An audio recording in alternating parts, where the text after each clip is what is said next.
Balaji recording studio लौघा बाजार सुपौल।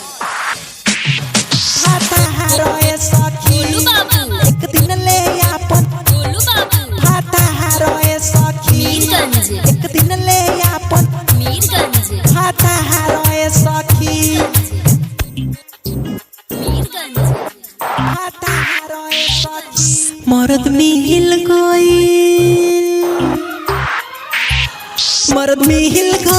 हम हाके देखा रहे सखी मर्द मिल गइल हम हाके देखा रहे सखी एक दिन ले आपन दे तो उठा रहे सखी एक दिन ले आपन दे तो भाता रहे सखी मर्द मिल गइल हम हाके देखा रहे सखी मर्द मिल गइल हम हाके देखा रहे सखी एक दिन ले आपन दे दो भाता रहे सखी एक दिन ले आपन दे दो उठा रहे सखी एक दिन ले आपन दे दो भाता रहे सखी एक दिन ले आपन दे दो उठा रहे सखी एक दिन ले आपन गोलू बाबू भाता रहे सखी गोलू बाबू एक दिन ले आपन गोलू बाबू भाता रहे सखी एक दिन ले आपन दे दो भाता रहे सखी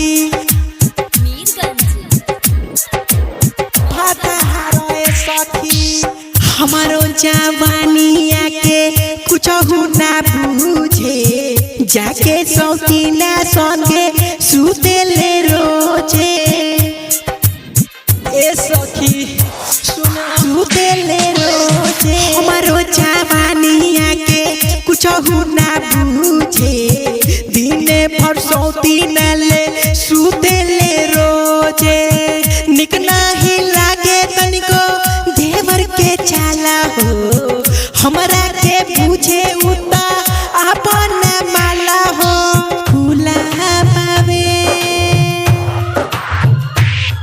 खुला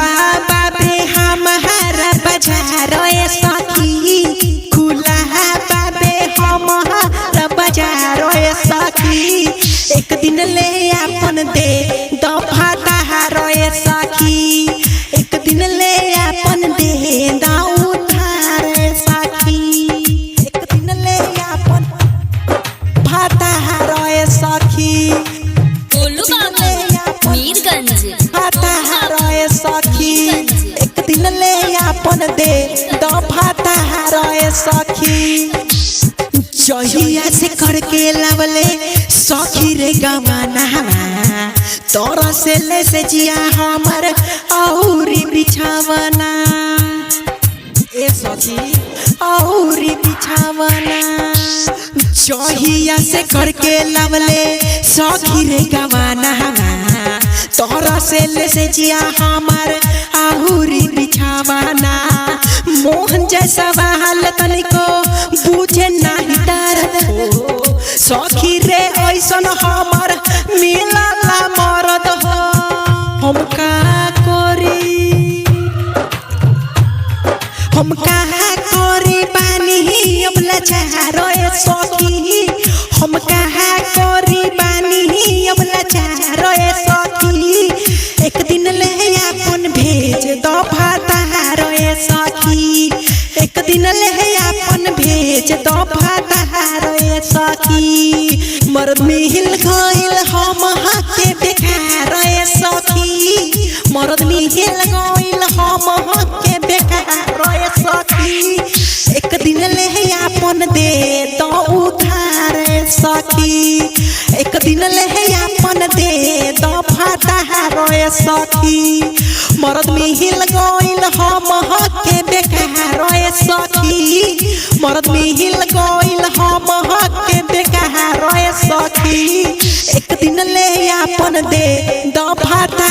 ए सखी एक दिन ले